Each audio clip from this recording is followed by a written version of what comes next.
the question comes up is what role does it have in our armamentarium? We now have 4 on-label endovascular devices for the treatment of acute pulmonary embolism.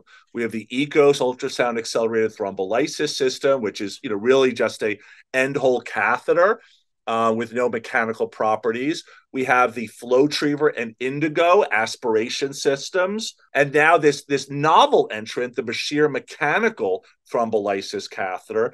And I think we're all trying to sort out where in our algorithm this is going to fit. And so all of us have been, sort of laser focused on obvious high risk pulmonary embolism. And most of these research studies, these pre-market approval studies, have focused on the intermediate high risk categories.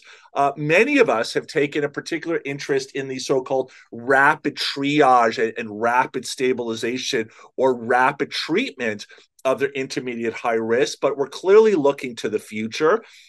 Largely founded on the efficacy and safety of these technologies, of how do we expand these therapeutic options to a broader segment of the population? Are we seeing and identifying and able to treat all the intermediate high risks in the United States? Are we able to see and treat all the intermediate high risks around the globe? And is there a potential opportunity to even start considering treatment intermediate low risk? Clearly, that's a glimpse into the future. We are not there yet, and I'll touch upon the guidelines in just a moment. But what do the guidelines say right now? Well, here's the European Society guidelines from 2019, which certainly says that catheter-directed treatment should be considered as an alternative to systemic fibrinolysis for patients who deteriorate hemodynamically on anticoagulation.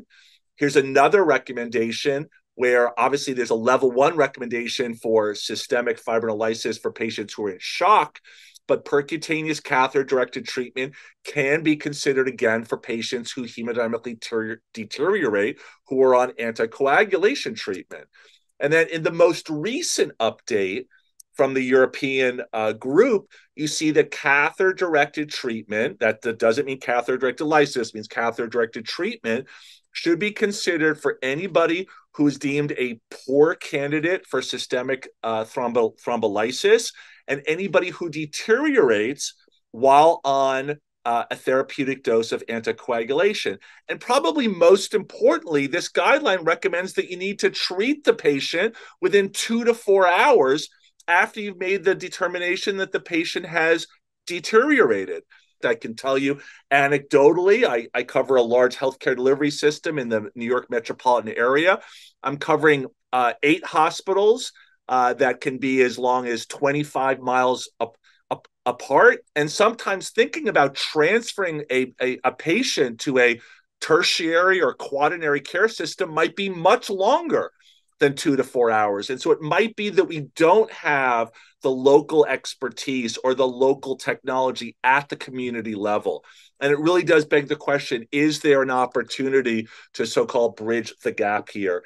Again, when you look at these outcomes, you clearly see that the efficacy is really equivalent to all the different therapeutic options there. But there's certainly an expenditure in terms of capital, and there might be a training log that you need to go to, or a learning curve to learn and be comfortable and obviously safe with some of the more advanced technologies.